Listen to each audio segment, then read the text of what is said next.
Hey there, my friend. You're listening to the Hot Mess Hotline, and this is Stephanie Crevens. You are in the right place if you are an ambitious leader who wants to pull off something amazing, or at least just hit your strategic plan goals this year.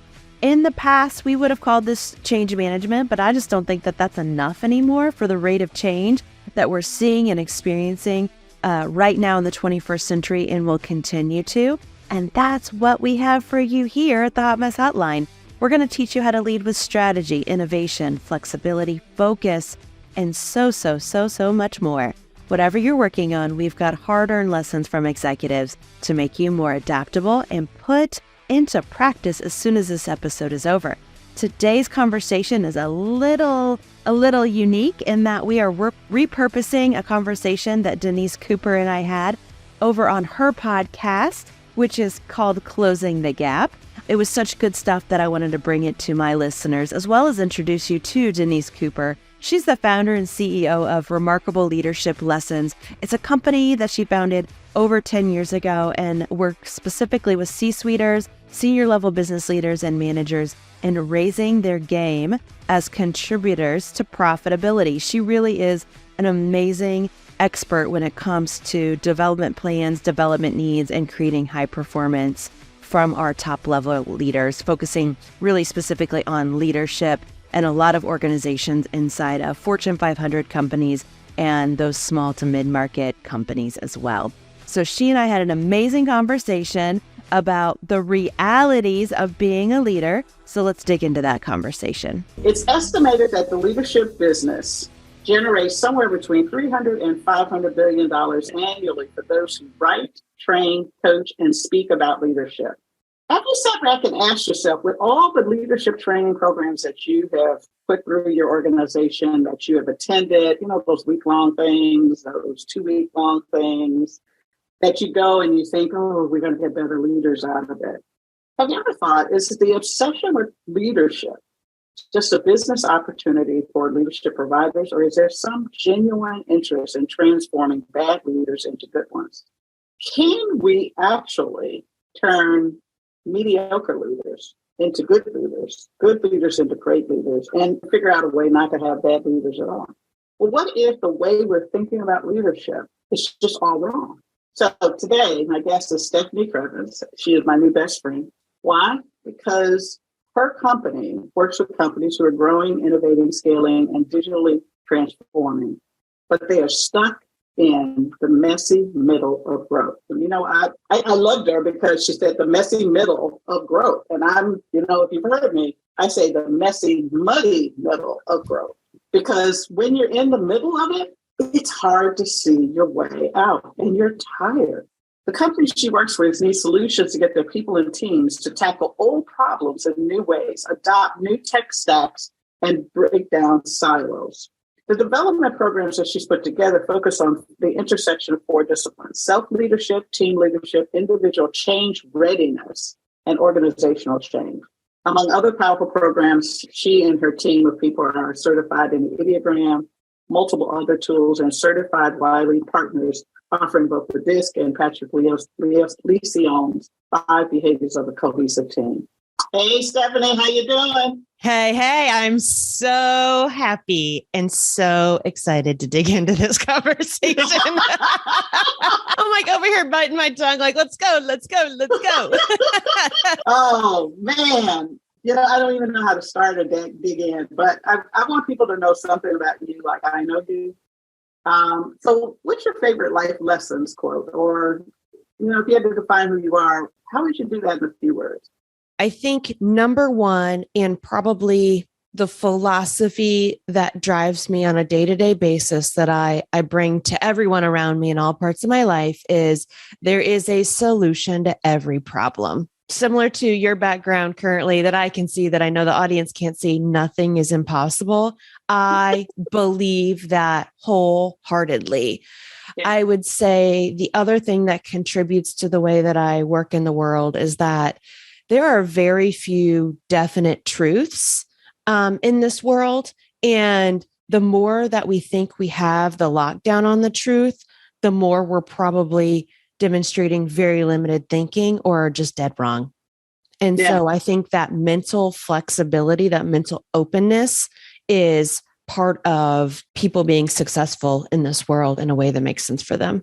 And that's hard on them, isn't it? And it's hard being a coach or a trainer, leader, anyone who's in this idea of we're here to help you transform into the better self that you have been meant to be, right? Yeah. And it's, part of my transformation came from working at an HR consulting company more than a decade ago. One, it was taking the DISC assessment. And for those who aren't familiar, it's a behavioral assessment that measures and defines your level of dominance, influence, steadiness, and conscientiousness in your personality. And so I'm a high D&I. So I have a bias for action that outlasts even my own energy. And reading that report helped me understand why people thought I was an asshole. I didn't I really thought I read it and I was like, oh, this is why people think I'm a jerk. I didn't get it until I could put it into a more objective framework and understand other people's styles. And, I was in my late 20s, so I had a long way to go in terms of self-awareness. And then the other one that at the time that company used as a really profound quote was a Rumi quote that, pardon me if I butcher it, but it's basically like, beyond the fields of right and wrong is another field, and I'll meet you there. And, I see that in the folks that I work with on a day-to-day basis, when they think there's just one right answer and one wrong answer, the limitations they place on themselves and other people and their company and the results are stifling. Absolutely. Just take the oxygen out of the room, stifling. And I refuse to live and work that way. Which is why you have your own business. That's right. And I'm the oldest daughter and I'm never not the boss. I'm not saying it's one of my best traits, but it is a trait that is well ingrained in my being. Gotcha. Today, I'm so excited about this conversation of what if we got it all wrong?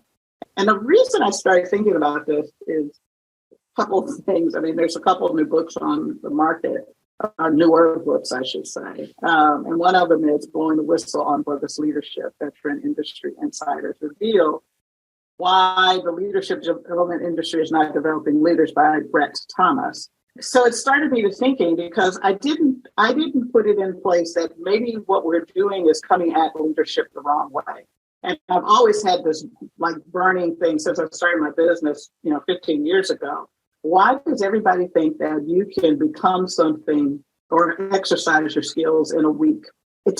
I never saw it in the 25 plus years that I admit to in a corporation when I was heading up these programs. And yet everybody's buying, this instant soup that's going to turn you into a leader. And there are just so many things. And I think it comes down to something you and I were talking about, understanding the difference between technical change and adaptive change. What do you think? Yeah, I think there's several factors at play.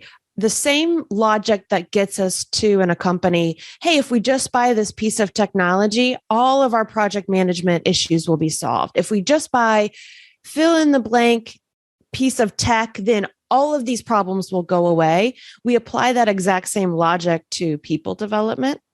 So that's very transactional, right? Like we buy it and we want our results. And so I think as consultants feel the pressure to sell and deliver in that way as well. And, I have folks, and I'm sure same with you, they come to me and say, hey, we want the 1-day training on this, and I expect trust to be built. And I'm like, that's really cool that you have that expectation. Let me break it for you, because that's not how any of this works. And it's for professionals in the learning and development field like we are, that is the antithesis of how adults learn.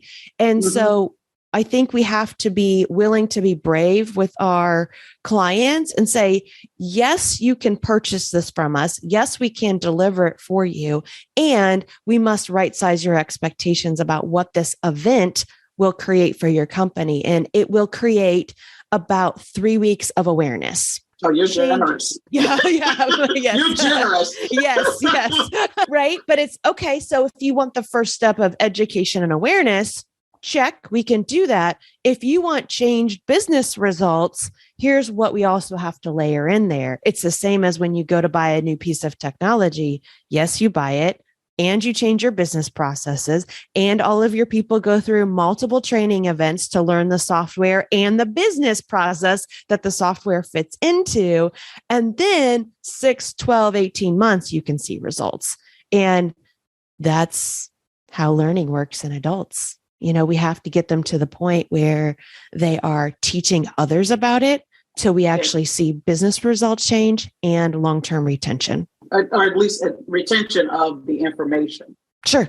Yes. People who are need instant gratification have a hard time with that model. Yeah. And to their own detriment. And that's why I feel an obligation in my business to educate them on why they're misguided.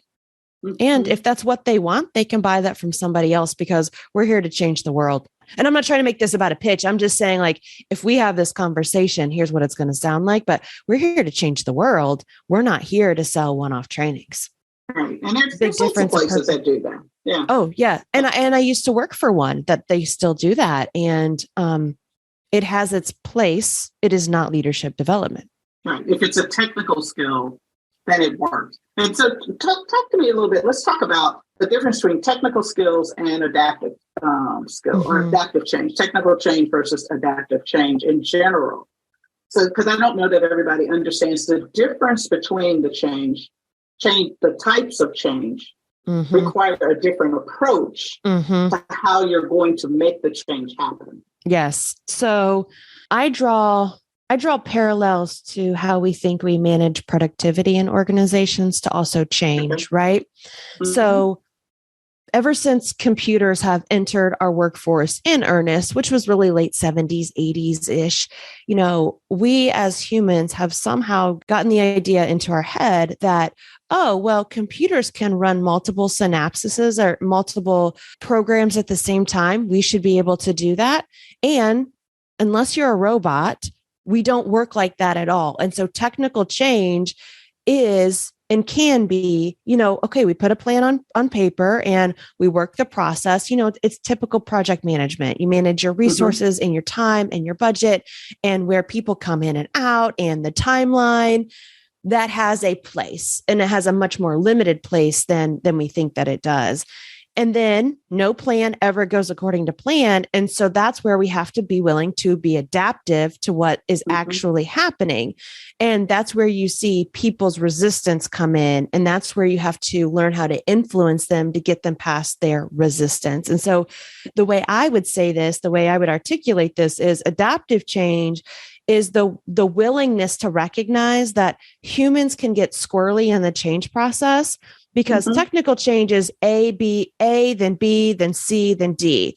Humans change, like, depending on their personality, A to M, then back to C, then to B, then to E step. And that's just how some of us work. And then you throw in values misalignment. Then you throw in resistance to change, or those people who love change so they go 100 miles an hour, and it looks like a hot freaking mess. And the tools that we use for adaptive change are much more personal, much more eyeball to eyeball. What do you need to be successful? It's coaching. It's the willingness to be flexible and the willingness to meet people where they are. When I sit back and think about this idea of adaptive change, it's almost like the business cycle. So one of the things that I thought about when I was inside an organization is, just like we have ebbs and flows in the business, and as a CEO or senior team, we have to be looking for when those ebbs and flows of the business is going to come. That to me is kind of forecasting the technical change. The business is not going to have a straight hockey stick. It's not going to, it will for a little while, but it's all going to level out. And then there's going to be a dip because there is something in the environment that is going to change. And when it changes, then you've got to go into, oh, wait a minute, we have to figure out, adapt, bring in new technologies. And when I say technologies, it could be new product design, it could be new computer systems. AI is the big deal right now. How do we embrace it? It could be the financial crisis of 2008, 9, and 10. There's something in there that changes the landscape such that you have to start again and almost rethink what the business model looks like so that you can adapt it. COVID was the same way.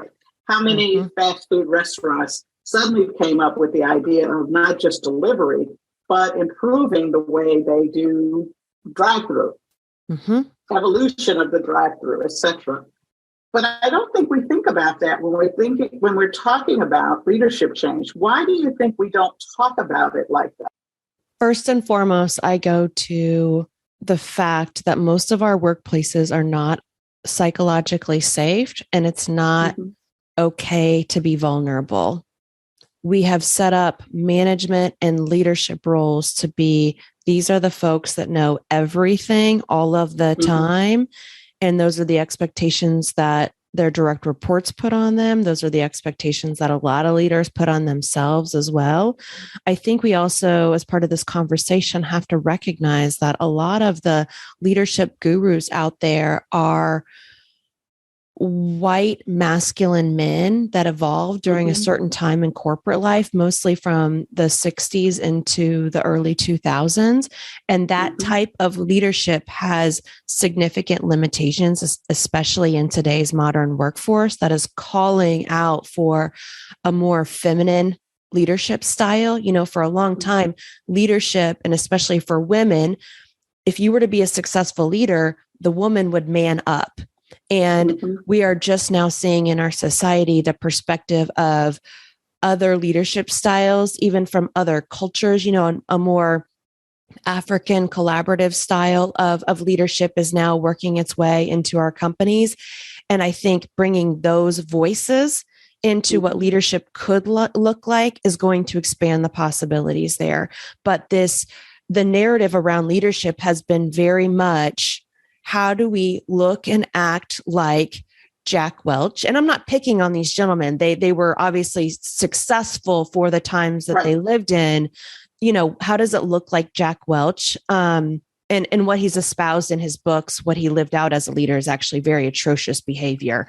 But what he has taught in his books post-retirement is slightly different. You know, even Patrick Lencioni that we teach, there's an element of masculinity that has seen its time. And so we need to bring more voices into what it looks like to be a leader, and then we can expand the possibilities. But most folks don't understand that there are other possibilities beyond the white male version of you man up, you're impenetrable, you know it all, you're omniscient. And so times are now demanding that we change the definition of what leadership can be and should be. Yeah, and I think it's as we face more changes, and changes are coming at us faster and faster. And I'm not just talking about, what happened in the business, but the way we think about how do we integrate our life. Working in a business or working for a company was never intended to be the end all be all, but somehow it became the end all be all. And I think it goes back to what you were saying, a time when that's exactly what they did. They went to work, they did the work, it was the end all be all for them. Someone was at home. When I was in corporate, I said the one thing that would make me more productive, they say, somebody would always try to feedback, what would make you more productive? If I had a wife. Yes. I don't mean that from a sexual point of view. I mean that from someone who was staying at my house, who cooked the meals, make sure the kids were up, yes. Make sure the dog got walked, washer broke. They were there for the dishwasher to work. They paid the bills. They made the doctor's appointments. They kept up with all of the stuff. Life, yes. There. Yes. Yeah, and then all I had to do was come home and what do I need to do? But it was all set up such that I could walk in and be relaxed, and dinner was, prepared, or breakfast was prepared, my lunch was prepared. All of those things that make, when you have a couple working together like that, it works for them. It just makes you better. I work a lot with consulting companies, and during the 2010s, before the pandemic, the huge struggle that they had is that they had younger Gen Xer women and older millennial women who were no longer willing to sacrifice everything that they did, like older Gen X women and younger baby boomer women, to have their career and have their home. And why it particularly fails in the consulting world is so many consulting companies were built on the backs of men working 80 and 120 hours a week. Same with law firms, while their spouse at home took care of everything. So literally they were able to step into their work clothes. They always had food. Their sole focus was work, and their spouse's sole focus was home. That created life for them. And I love that that worked for them. It also created immense wealth for them and their firm. So then as you built that business model out, the demands on both their female and male employees to deliver consistently 60 and 80 charge hours a week, Gen X women, especially older Gen X women, the way they sacrificed their lives to be both present mothers and present workers was not sustainable, but they did it because that was their option. And that was actually progress, right? And then you've got another generation of women coming in saying, I refuse. And so once I have kids, I'm out of the workplace. And now these business models and consulting aren't holding up. And they're left like, these older dudes are like, well, what do you mean you don't want to do this? This is great work. And you're like, yes, it is great work. And I'm no longer willing to sacrifice myself that much for this job. And if I have a choice, I'm going to make another one. And so that has been extremely challenging for consulting agencies that, you know, trade hours for dollars. And now something about our traditional consulting practices or any industry that's trading hours for dollars is completely falling apart. And I have a front eye view to it because of the way I work with our folks, but that business model is completely falling apart because we're now at an age and stage where it's like less people are willing to sacrifice everything for their job. And I love my job. I love my work. I love the people that I work with, all of it. But we're now seeing that we no longer have to be the industrial cogs in the machine, that the Industrial Revolution 1.0 created for the world, and we're opting out. It's very interesting because if you look at the evolution of how the workplace came about, the org chart that we see is the same org chart that was invented in 1910-ish, I think it was, with Henry Ford, et cetera. And so we think of it in this hierarchical way. When work really works today, particularly after the pandemic, and we had to think of a different model. It works much more in a matrix point of view. Now, in that, it's going to cause everybody to have to change. And everyone is going to have to take on this whole idea of what leadership is. And I think we have to have a new definition of what leader is, because I think you're right. We still hold on to leader as the person who's all knowing, all power, and has to make all the decisions. Versus now that we can't see people, we have to depend on determining whether they're adding value by the work they deliver, as well as the relationships that they create. And they have to intentionally create those relationships, where before we were all in the same place, co-located. We could have a relationship because we saw each other in the hall, we saw each other going to lunch, all of those things. So they were happenstance, and the environment caused us to have relationships. Now that we're in a hybrid situation, it's much more dependent on us to be intentional about building up those relationships. And leadership has now got to have a new definition. Yes. Of what it is, and results. And to connect that back to adaptive change requires an organization to move much more quickly, which means decisions have to happen more quickly, which means decisions have to be diffused across the entire organization from the top of the org chart and getting those down into everyday leadership behaviors. And I don't care if your title is specialist, coordinator, administrative assistant, we need you making decisions that benefit the long-term strategy of the company, which means you have to know what the long-term strategy of the company is. And leaders who are used to that command and control need to give up control. And spend way much more time explaining, having conversations. Yes, communicating, because communication. My definition of communication is that you and I have shared understanding of what the issues are, shared meaning of what the impact of that is, and shared expectations on what the results are going to be. Yes. And until you have those three things, you really haven't communicated. Amen. And so everything else around leadership is confirming that we have those three things in place. Yes. Yes. That's what I think leadership actually is. Yes. Yes. Agreed. So from that point of view, we have to adapt the organization to say, how do we have people who are technical excellent? You know, they may be the smartest person who knows how to do X, but doesn't want to take on the responsibility of managing other people, as valuable as a person who makes a decision that they want to lead other people or be responsible for the work of other individuals. How does that new model come to be in organizations? And that is the essence of what I think adaptive change really is about.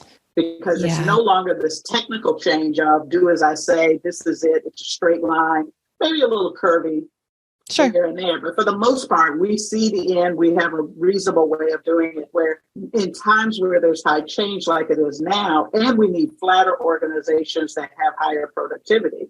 We need individuals who can be more comfortable with not knowing the end result, but being directionally right more often than not.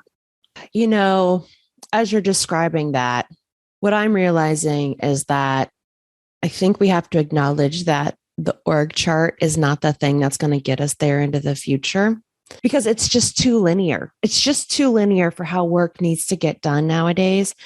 And I'm going to speak a little bit from the hip here and say the only thing that I've seen that I think is probably a model for the way forward of how we think about relationships and work to deliver shared results is what's called holacracy model. And I've done just a tiny bit of research on it. So I'd be happy if we have show notes to put some links so people can explore it on their own. It's a pretty radical idea.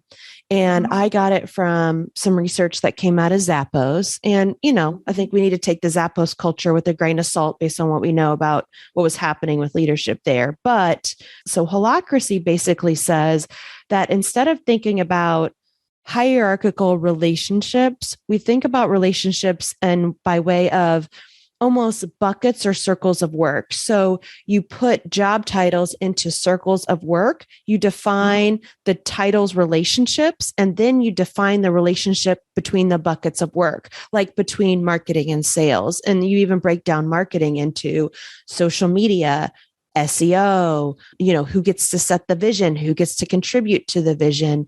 And so instead of the relationships only being linear, they are more web-like. Sounds like. Yes. Yeah. And it's definitely not about hierarchy. It's about how the work gets done in between different roles. And sometimes people have different roles depending on what the work is to be delivered, which I think is the really smart part. You know, because being a leader is not one title.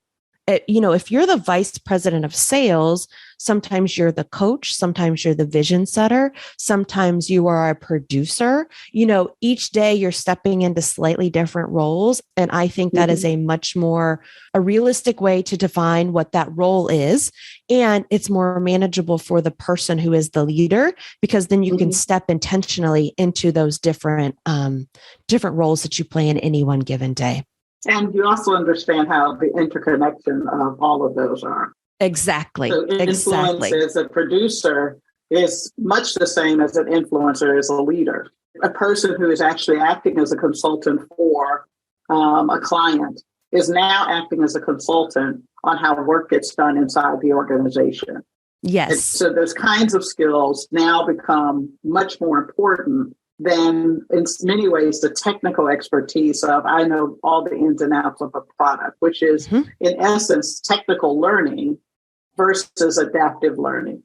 And if you connect it to productivity, because we're humans, not robots, when a human can intentionally bucket their roles to manage their energy. And so they know, like on Tuesdays, I step into a producer role, and that's the posture that I show up in. And of course, you're always bringing, you know, your authentic self. That's baseline, right? But you adapt your word choice, your decision-making tools to the role that you're in.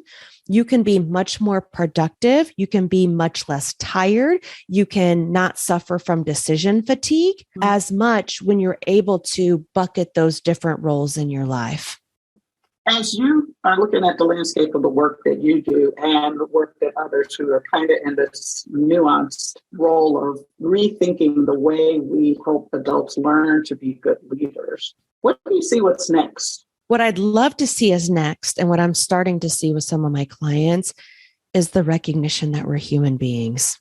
I think if we can give each other grace and create organizational focus with all of the noise and coming at us, I think we will become even more wildly successful. And I see a lot of grace with the folks that are attracted to our work, and I love that. But it's this notion that from an organizational productivity perspective, we must create focus in order to be successful. And I think the pandemic taught us, particularly with my IT friends, particularly during March 2020, where we had to get everybody home and we had to get them home now. There was no other choice than to band together and make it happen. Mm-hmm. For folks that are willing to admit that, man, during that time, we felt good about ourselves. Like, yes, we were frustrated. Yes, things went wrong, but to like come together and feel that glue and interconnectedness, my premise is we can have that every damn day, y'all.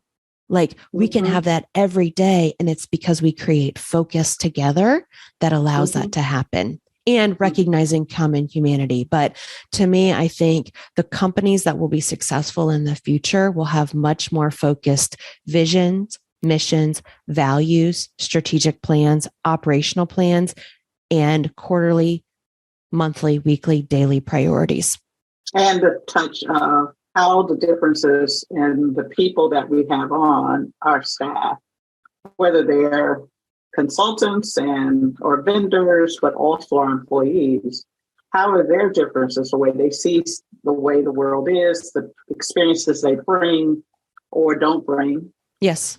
Help us create or stay on focus and learn together how to adapt to what's happening in the environment. I think that's I beautifully said. That would be the only difference I'd say.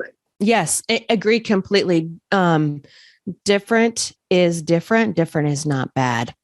That's bottom line. And the studies already show that the more diverse your leadership team is, the more successful your business is.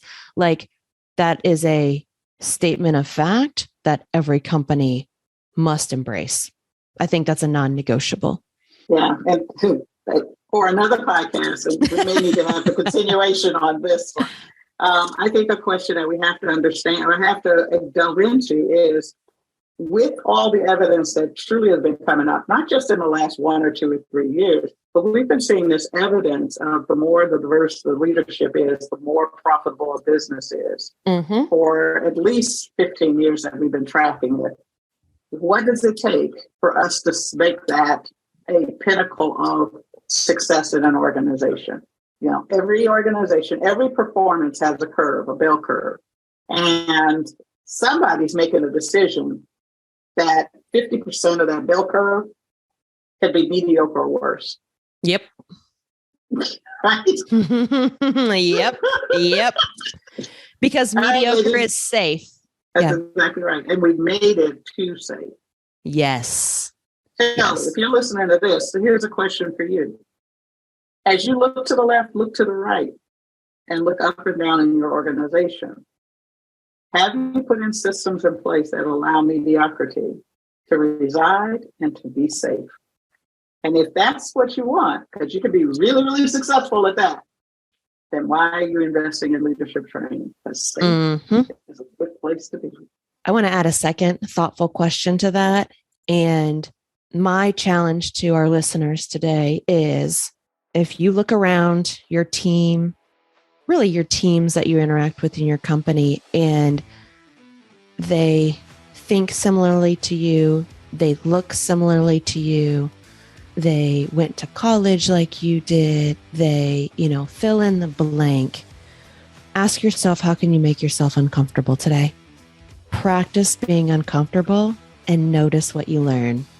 All right. I loved getting to know Denise and her perspective on leadership, and just really enjoyed this, not just heartfelt conversation, but we wanted to be as frank as possible with you all. We wanted to bring a level of transparency to you all as leaders, what we're really thinking, which really is what we're really thinking is what's going to make you most successful in the culture and environment that you're working in. So if you got value from this conversation, would you please share it with another pro troublemaker who needs to hear this too? And now let's get back to those impactful projects that are demanding our best selves. And I'll see you soon, my friend.